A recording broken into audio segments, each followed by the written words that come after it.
આંજણા ટેનામેન્ટમાં નવા બનેલા 416 આવાસ 6 દુકાનના લાભાર્થીઓ માટે આજે ડ્રોનું આયોજન કરવામાં આવ્યું. કેન્દ્રીય જળશક્તિ મંત્રી સી.આર. પાટીલના હસ્તે આંજણા ટેનામેન્ટ અને દુકાનોનો કોમ્પ્યુટરાઇઝ ડ્રો અને લોકાર્પણ કરવામાં આવ્યું.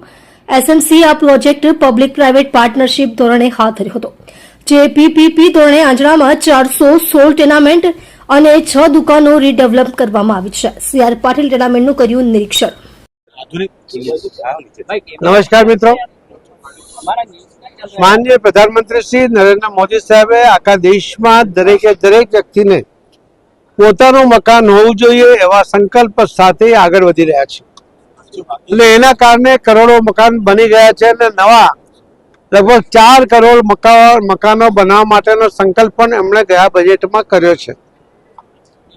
સુરત મહાનગરપાલિકા અને ગુજરાતના મુખ્યમંત્રી શ્રી ભૂપેન્દ્રભાઈ પટેલ એમના દ્વારા પણ સૂચના દ્વારા અને સહયોગ દ્વારા સુરત શહેરની અંદર પણ હમણાં સુધીમાં 30,000 જેટલા મકાનો બન્યા છે અને બીજા 50,000 મકાનો આવનારા દિવસોમાં એ બનવા માટે જઈ રહ્યા છે.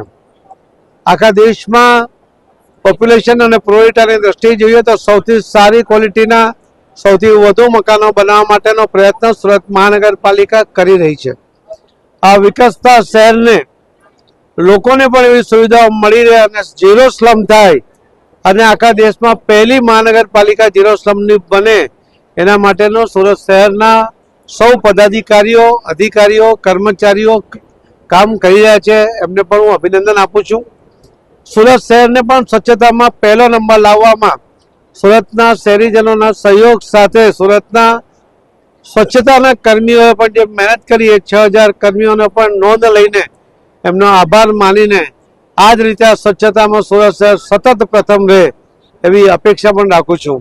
ફરીથી આ નવા મકાન આજે મેળવનાર સૌને કે જેમને લગભગ પોતે જે જૂના મકાનો હતા એમાં 40% વધારો થયો છે. ખૂબ સારી ક્વોલિટીના અને 7 વર્ષ સુધી મેન્ટેનન્સ ફ્રી ઓર્ગેનાઇઝર નાનો મોટો મેન્ટેનન્સ કરશે અને બીજા 60-70 વર્ષ સુધી આ બિલ્ડિંગોનું આયુષ્ય રહેશે. એટલે લગભગ 4 પેઢી સુધી આ મકાનો ચાલે એ પ્રકારના મકાનોની ક્વોલિટી અહીં આજે આપવામાં આવી છે. સૌને ખૂબ ખૂબ અભિનંદન આપું છું. ધન્યવાદ.